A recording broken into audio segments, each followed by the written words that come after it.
नमस्कार दोस्तों, मेरा नाम प्रवीण खेतान है और स्वागत है आपका एक्सप्रेसो में।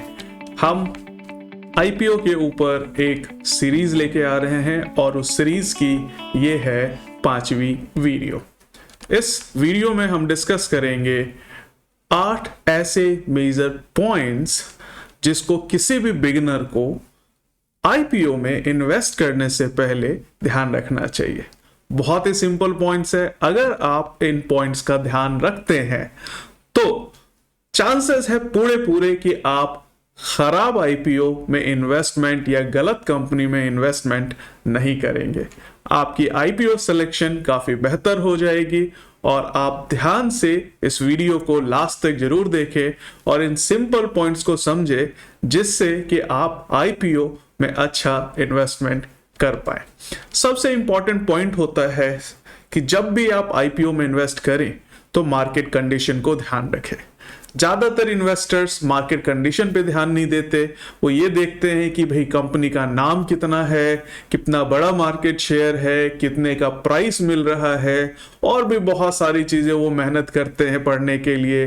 लेकिन फिर भी जब आईपीओ में इन्वेस्टमेंट करते हैं तो कई बार आईपीओ का रिजल्ट उनको मन मुताबिक नहीं मिलता है। इसका एक बहुत बड़ा कारण है कि आईपीओ में आप पैसा किस मार्केट कंडीशन में लगाते हैं। देखिए, जब निफ्टी टॉप पे होती है तो सबसे ज्यादा मार्केट में लिक्विडिटी होती है और उस वक्त सबसे ज्यादा आईपीओ रिलीज हो रहे होते हैं। पर ध्यान से समझिएगा, चूंकि मार्केट ओवर वैल्यूड है तो हो सकता है कि आईपीओ का प्राइस भी आपको काफी ज्यादा प्रीमियम पे मिल रहा हो और इसके बाद अगर मार्केट करेक्ट होती है तो सबसे ज्यादा सेंसिटिव जो होते हैं वो नए स्टॉक होते हैं। उनका बेटा नए स्टॉक्स का मार्केट के कंपैरिजन में हाई होता है और वो रिएक्ट भी ज्यादा करते हैं। तो मार्केट के थोड़े से भी करेक्शन पे वो नई कंपनी जिसका आईपीओ आपने खरीदा है, हो सकता है कि आईपीओ के बाद वो ज्यादा उसका प्राइस गिर जाए। तो सही कंडीशन होता है मार्केट का आईपीओ में इन्वेस्टमेंट करने का जब मार्केट स्टेबल हो, मार्केट थोड़ा सा रिबाउंड हो रही हो, ना कि आप मार्केट के टॉप पे जब बहुत सारे आईपीओ आ रहे हो उस वक्त आप इन्वेस्टमेंट करें। तो मार्केट कंडीशन देखना बहुत जरूरी है। मार्केट कंडीशन नेगेटिव भी नहीं होनी चाहिए और मार्केट ओवर वैल्यूड भी नहीं होना चाहिए। यानी कि मार्केट आपका कंसोलिडेट हो रहा हो, मार्केट रिबाउंड हो रहा हो, उस वक्त कोई अच्छा आईपीओ आता है तो वो बहुत ही उचित समय है मार्केट में पैसा या आईपीओ में पैसा इन्वेस्ट करने का। दूसरा सबसे बड़ा रीजन है आपको जो ध्यान देना चाहिए, ज्यादातर इन्वेस्टर्स ध्यान नहीं देते, कि भाई जो आईपीओ आ रहा है वो आईपीओ ऑफर फॉर सेल है या फिर एक फ्रेश इशू है। ज्यादातर ऑफर फॉर सेल में जो कंपनी के एग्जिस्टिंग इन्वेस्टर्स हैं, जब प्राइवेट इक्विटी होती है, जिन्होंने शुरुआत में पैसा लगाया होता है, वो अपने शेयर्स बेच के निकल रहे होते हैं। जैसे पीछे एलआईसी के केस में गवर्नमेंट ऑफ इंडिया अपना शेयर बेच करके निकल रही होती है। वो सारा पैसा गवर्नमेंट ऑफ इंडिया को जाता है, ना कि कंपनी को। फ्रेश इशू में पैसा कंपनी को जाता है, ऑफर फॉर सेल में ज्यादातर इन्वेस्टर एग्जिट हो रहा होता है। तो जब वो पैसा अगर कंपनी में नहीं जाता है तो कंपनी फर्दर स्केल अप नहीं कर पाती है। यहाँ पे सिर्फ इन्वेस्टर्स स्विच होते हैं। जहां पे पहले इन्वेस्टर्स प्राइवेट इक्विटी थी, वहां पे इन्वेस्टर्स अब पब्लिक बन जाती है। बट ना ही कोई मैनेजमेंट में चेंज होता है, ना ही कंपनी को कुछ एक्स्ट्रा फंड मिलता है।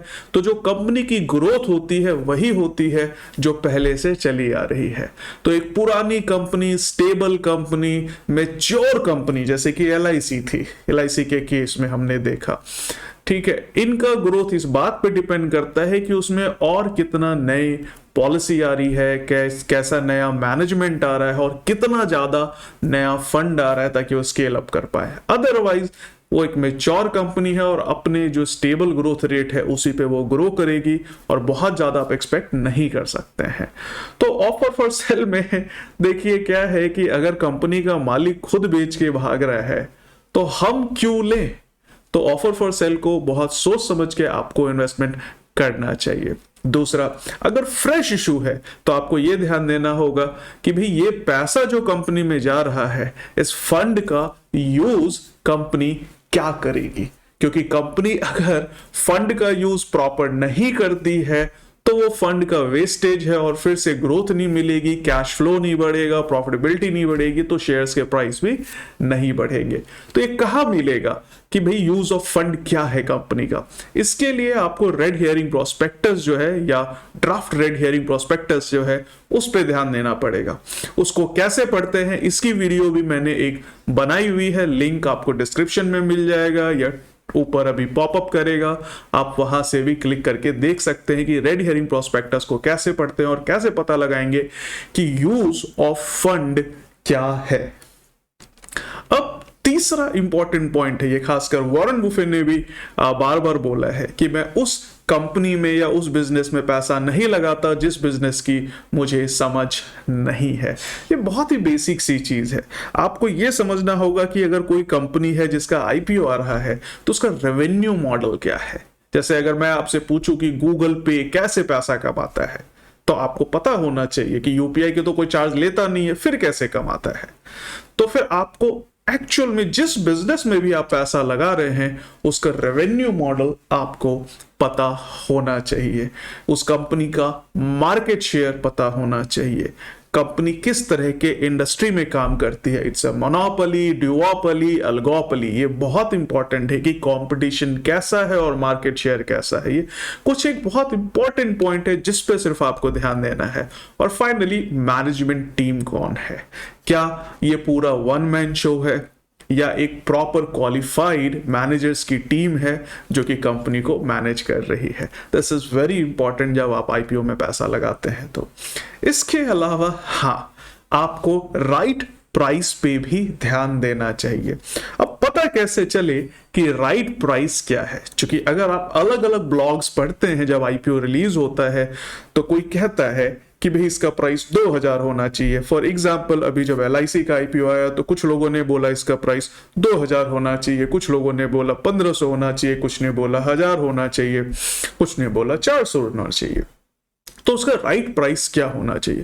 देखिए, प्राइसिंग के लिए दो मॉडल हमेशा यूज होते हैं। एक होता है कंपैरेटिव प्राइसिंग मॉडल, यानी कि LIC टाइप की ही कोई कंपनी हो या IRCTC टाइप की या पेटीएम का अगर आईपीओ आ रहा है तो उस टाइप की कोई कंपनी ऑलरेडी है जिसका भी रिसेंटली आईपीओ आया था। तो वो उसकी प्राइसिंग कैसे की गई, वो उसका प्राइस अपने प्रॉफिट के कितने टाइम्स था। जनरली आप पीई रेशियो से इसको समझ सकते हैं। आप ईपीएस के कितने टाइम, प्रॉफिटेबिलिटी के 10 टाइम्स 5 टाइम्स कितनी वैल्यूएशंस थी उसकी। तो एक कंपैरेटिव अप्रोच अगर लेते हैं आप तो आपको बहुत अच्छा रिजल्ट मिलता है। दूसरा मॉडल होता है कैश फ्लो बेस्ड मॉडल, जिसमें आप डिस्काउंटेड कैश फ्लो मॉडल या DDM मॉडल यूज करते हैं। ये थोड़ा सा कॉम्प्लिकेटेड होता है, नए बिगिनर्स जो होते हैं उसको यूज नहीं कर सकते हैं। तो किसी बिगिनर के लिए सबसे अच्छा उपाय होता है कि कंपनी का कंपैरेटिव एनालिसिस करे कि सिमिलर टाइप ऑफ कंपनी जैसे LIC का आईपीओ आया तो उसका पीई रेशियो क्या रहा प्राइस का, और उसी के साथ अगर ICICI, लोम्बार्ड है या कोई और इंश्योरेंस कंपनी है, ठीक है, जिसका क्या चल रहा है पीई रेशियो, अगर आप कंपेयर करें कि दोनों अगर 80 है या 100 है और LIC का भी उसके आसपास है तो बहुत फेयर प्राइसिंग है। बट अगर बहुत ज़्यादा हाई वैल्यूड है तो फिर आपको उसको अवॉइड करना चाहिए। कंपनी की वैल्यूएशन कैसे करते हैं इसका वीडियो भी हमने इसी आईपीओ सीरीज में बनाया है, आप एक्सप्रेसो के चैनल पे इसको देख सकते हैं। अब बात रहती है कि बड़े इन्वेस्टर्स क्या आईपीओ में इन्वेस्ट कर रहे हैं, यानी कि जो IHNIs हैं या फिर कोई इन्वेस्टमेंट बैंक है या कोई बड़ी प्राइवेट इक्विटी कंपनी है, कोई इंस्टीट्यूशनल इन्वेस्टर्स हैं, उनका क्या एक्सपोजर है आईपीओ में। तो जब आईपीओ लॉन्च होता है तो आपको जनरली आईपीओ 1 से लेके 3 दिन तक के बीच में आपको आइडिया लग जाता है कि भाई रिटेल इन्वेस्टर का एक्सपोजर क्या है, इसके अलावा इंस्टीट्यूशनल इन्वेस्टर्स का एक्सपोजर क्या है। तो अगर इंस्टीट्यूशनल इन्वेस्टर्स ज़्यादा इंटरेस्ट नहीं ले रहे हैं आईपीओ में तो एज अ रिटेल इन्वेस्टर भी आपको थोड़ा सा कॉशन बरतना चाहिए, आपको थोड़ा ध्यान देना चाहिए उसमें पैसा लगाने के लिए कि भाई जब बड़ा इन्वेस्टर पैसा नहीं लगा रहा है, उसके पास ज़्यादा रिसोर्सेस हैं, ज़्यादा बड़े बड़े एनालिस्ट हैं जो कि एनालाइज कर रहे हैं उनके लिए, अगर वो नहीं लगा रहे हैं तो हम क्यों पैसा उसमें लगाएं। So it's very important to see कि इंस्टीट्यूशनल इन्वेस्टर का एक्सपोजर क्या है उस आईपीओ में। इसको अक्सर ग्रे मार्केट प्राइस को लोग जीएमपी भी बोलते हैं, यानी कि grey market premium.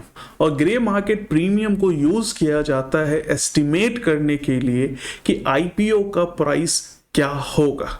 But again I am telling you कि बहुत ज़्यादा ग्रे मार्केट का प्राइस अफेक्ट होता है बिग इन्वेस्टर्स के पैसे का फ्लो अगर उसमें है तो इस बात से।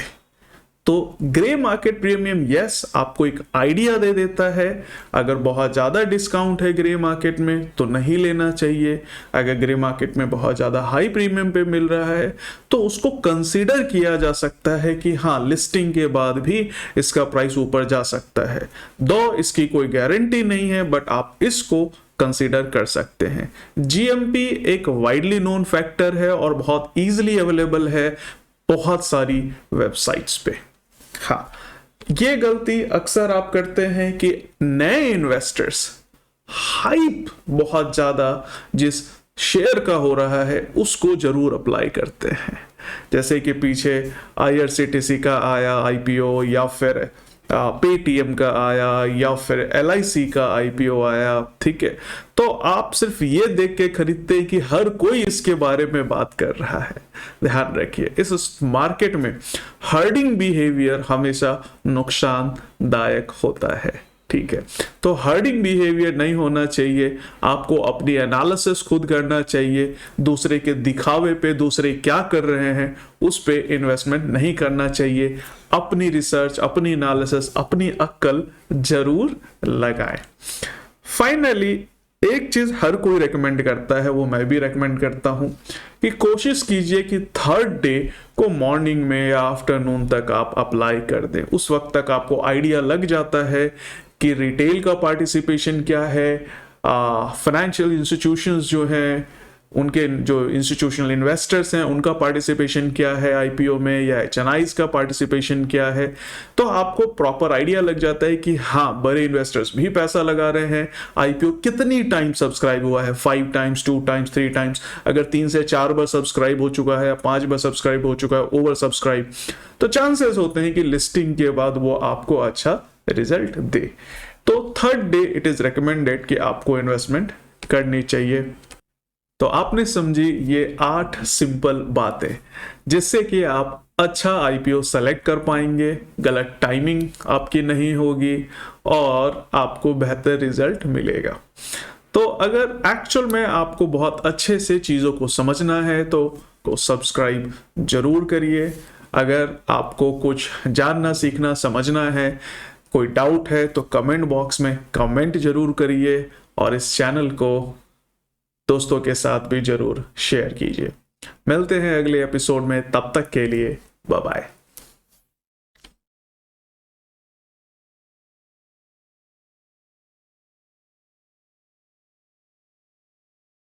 सिक्योरिटीज मार्केट में निवेश बाजार जोखिमों की अधीन है। स्कीम से संबंधित सभी दस्तावेजों को ध्यान से पढ़ें।